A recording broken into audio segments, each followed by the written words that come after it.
శ్రీమాన్ రాజహంస స్వామి వారి యొక్క ప్రతిస్పందనను మనం వారి మంగళాశాసనాన్ని ఒక 10-12 నిమిషాల సమయంలో వారి యొక్క అనుగ్రహాన్ని మనం పొందుదాం. వారిని అనుగ్రహించవలసిందిగా ప్రార్థిస్తాం.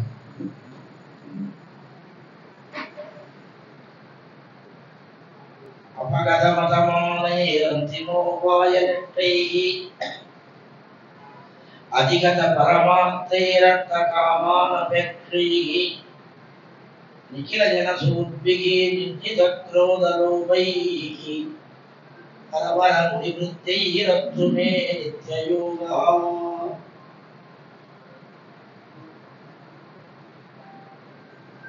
ఈ వేదికను అలంకరించి ఉంటున్న ఉభయ వేదాంత ప్రవర్తనాచార్యులైన స్వాములందరూ ఇవే జగనానందములు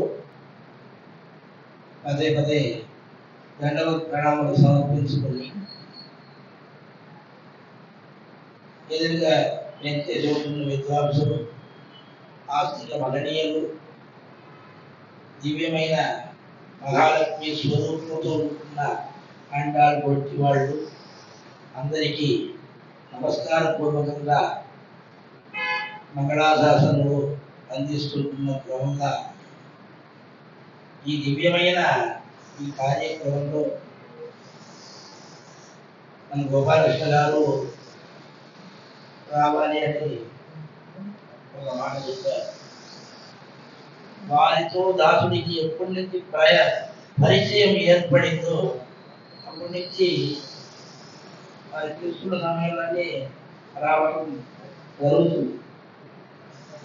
ఉన్న సందర్భంలో ఈ ఆశ్చర్యమైన ఈ శత జయంతి ప్రారంభ మహోత్సవ సందర్భంలో తాతగారి స్మారకంగా ఒక పురస్కారం చేస్తుంటున్నారు. అయినా ఇంతకీ కారణం ఏది? పితామహం నాదమును విలోక్య. నేనేమి దాసులందు ఏమీ లేవు, దాసులందు ఏమీ లేదు. అటు ఉంటున్న నమ్మాడు వారే నాకు జ్ఞానం ఎక్కడ ఉంటున్నది అని అనిపిస్తున్నాను. నాకు జ్ఞానమే లేదు. జ్ఞానం లేకపోయిన సమయంలో నా వినుడు నిన్ను నలను జ్ఞాన కలగలికెల్లా ఆవియం ఆక్కయం తానే అన్నారు.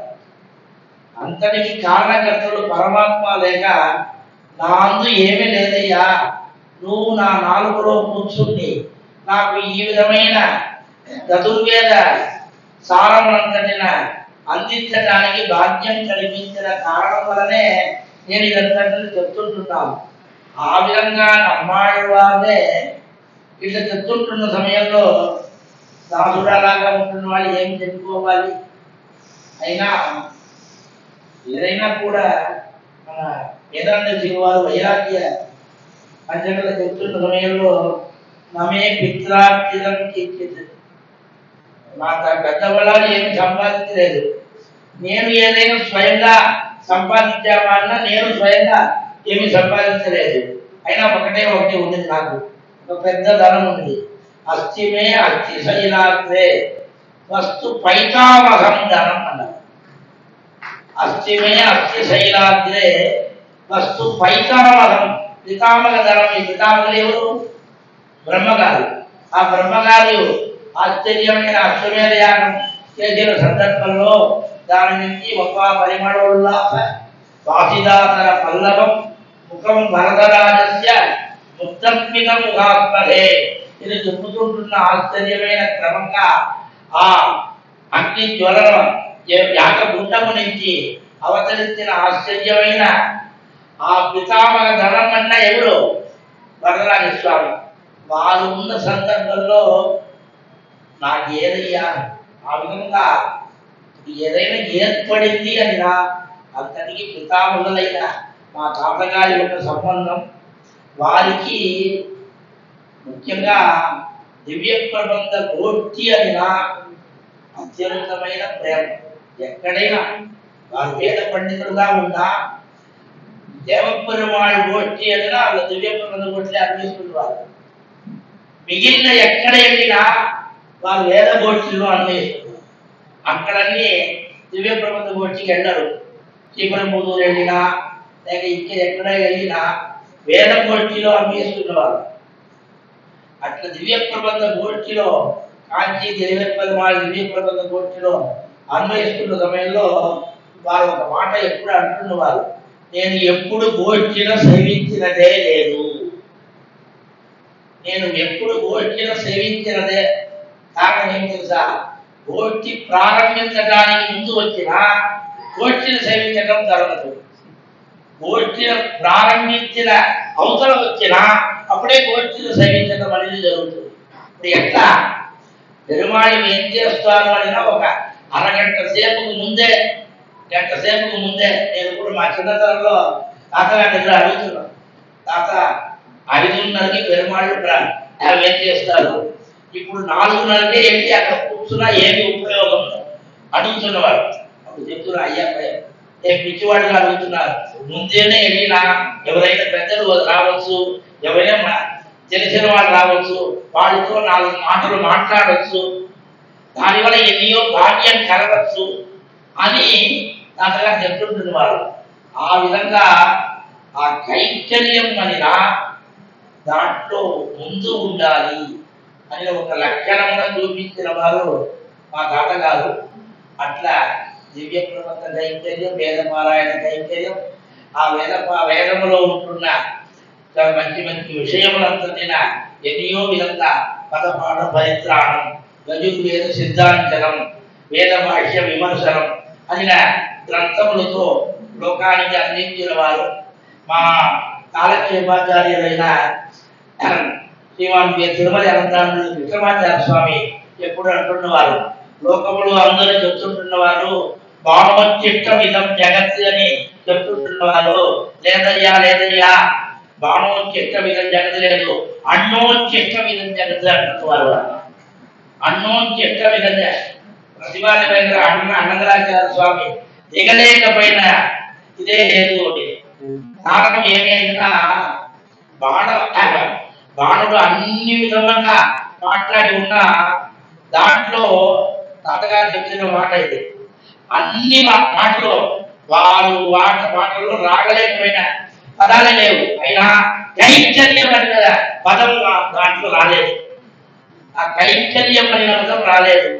ఆ విధంగా ఉంటున్న ఒక భాగ్యం వారికి ఆఖరి కాలంలో ఒక 15 సంవత్సరాలు అత్యంతమైన ఆచార్య కైంకర్యం చేయడానికి నాకు భాగ్యం కలిగింది.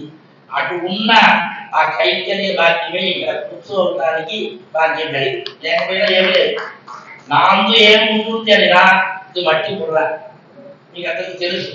దానివల్ల అట్లా ఉన్న భాగ్యం కలిగింది అని రా, ఆ ఒక దివ్య సంబంధం, అటు ఉన్న సంబంధం వల్లనే అన్ని జరుగుతుంది. అట్లా ఉంటున్న పెద్దలు అందరికీ నమస్కారం చెప్పుకుని ఈ భాగ్యం అందించిన ఆ సత్సంప్రదాయ పరిరక్షణ సమితి వాళ్ళకి, మిగిలిన వాళ్ళందరికీ మా దాసోహ ప్రదానము సమర్పించుకుంటున్నాం. జై శ్రీమన్నారాయణ.